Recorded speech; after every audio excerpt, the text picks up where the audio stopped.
सूक्ति लेकर प्रस्तुत हुए हैं।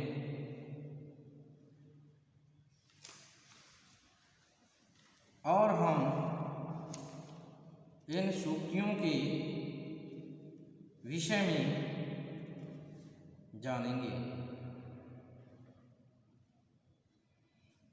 तो सबसे पहली सूक्ति है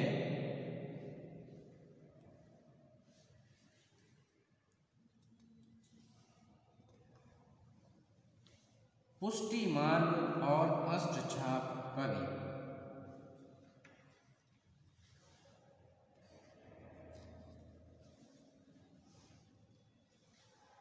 पुष्टि मार्ग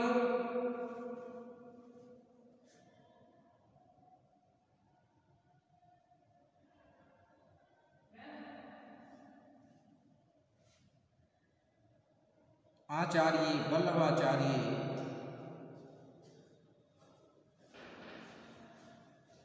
से संबंधित है और ये भगवत भक्ति का एक स्वरूप है।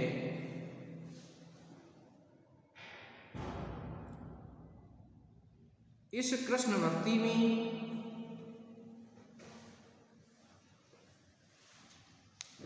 आचार्य वल्लभ ने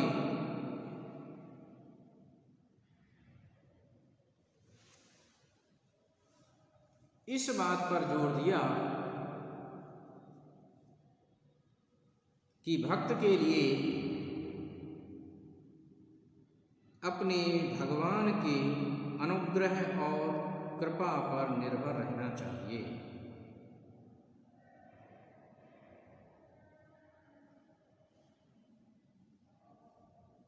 इस मार्ग में 3 प्रकार के मार्ग बताए गए: मर्यादा मार्ग, प्रवाह मार्ग और इसके साथ पुष्टि मार्ग। पुष्टि मार्ग भक्ति का सर्वाधिक महत्वपूर्ण मार्ग है और इस मार्ग को आगे बढ़ाने का कार्य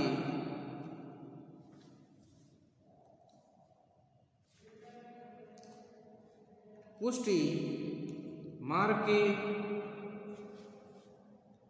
अष्टछाप अर्थात 8 कवियों ने प्रयास किया। विट्ठलनाथ जी ने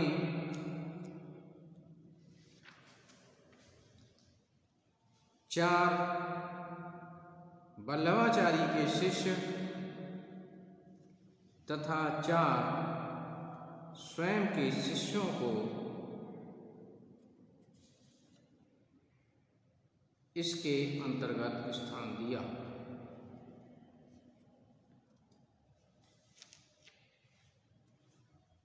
अष्टछाप में सूरदास, परमानंदास, कुंभनदास, कृष्णदास, नंददास, शीत स्वामी, चतुर्भुज दास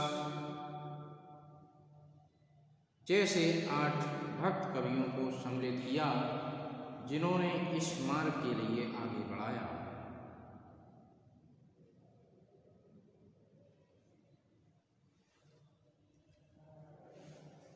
इस मार्ग में सर्वाधिक महत्वपूर्ण स्थान भगवान कृष्ण का है, जिनकी भक्ति इसमें बताई गई है।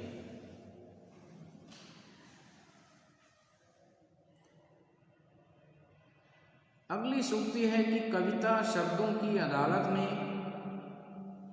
अपराधियों की कटघरे में खड़े एक निर्दोष आदमी का हलफनामा है। छात्रों, इस सूक्ति में यह बताया गया कि आखिर कविता है क्या। कविता उस असहाय और निरीह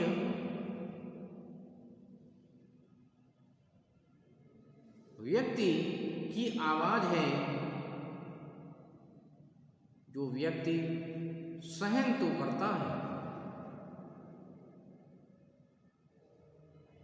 लेकिन स्वयं अपनी आवाज को बुलंद करने में सक्षम नहीं होता। कवि जीवन के ऐसे यथार्थ को कविता के माध्यम से प्रस्तुत करता है।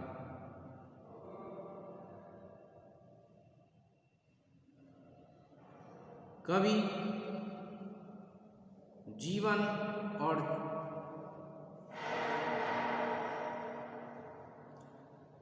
मनुष्य की उन समस्याओं को देखता है जो मनुष्य स्वयं उनको व्यक्त करने में अक्षम होता है, परंतु कवि की लेखनी उन अक्षम मनुष्यों की आवाज बनकर चलती है। इसीलिए कवि ने कहा है कि कविता शब्दों की अदालत में अपराधियों के कटघरे में खड़े एक निर्दोष आदमी का हलफनामा है। कबीर भाषा के डिक्टेटर थे। छात्रों, संत कबीर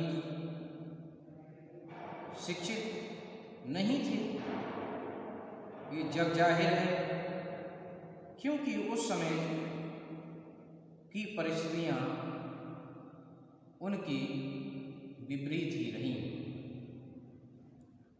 लेकिन भाषा की मारक क्षमता उनमें मौजूद थी। उन्होंने भाषा के माध्यम से जो भी कहना चाहा वह बन गया, तो सीधे सीधे, नहीं तो तरेरा देकर। अर्थात भाषा उनके सम्मुख चेरी नजर आती थी। इसीलिए उनके विषय में ये कहा जाता है कि कबीर भाषा के डिक्टेटर थे। महादेवी वर्मा आधुनिक युग की मीरा है। छात्रों, यद्यपि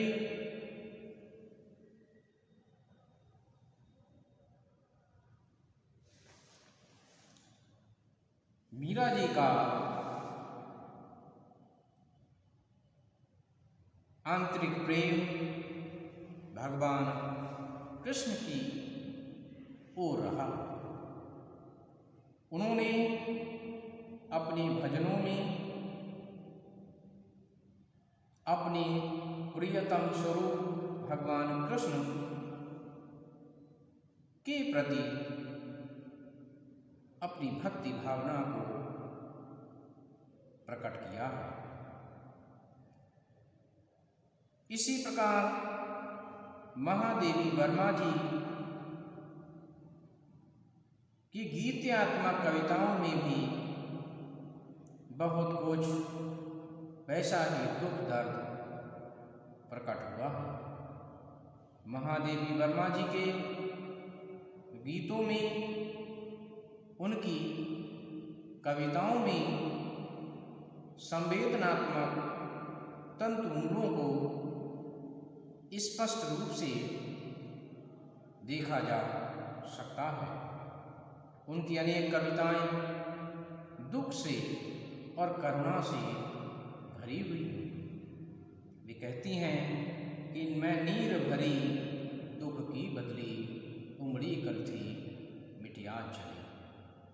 तो इसीलिए महादेवी वर्मा जी को आधुनिक युग की मीरा के नाम से भी जाना जाता है। प्रेम सृष्टि की चिरंतन आदि शक्ति है। छात्रों,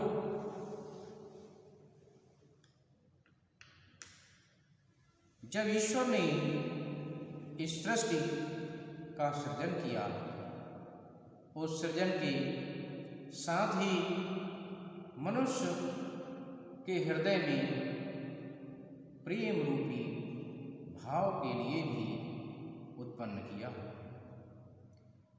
उस प्रेम भाव के माध्यम से ही मनुष्य से जुड़ा हुआ है।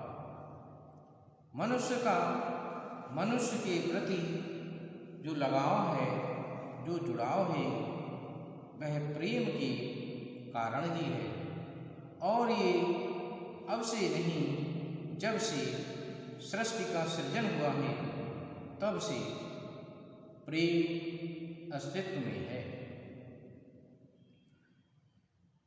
यही कारण है कि प्रेम के लिए एक शक्ति के रूप में माना जाता है, जो अपनी ओर दूसरे व्यक्ति को भी आकर्षित करने की क्षमता रखता है और उस पर प्रभाव डालने की क्षमता भी रखता है।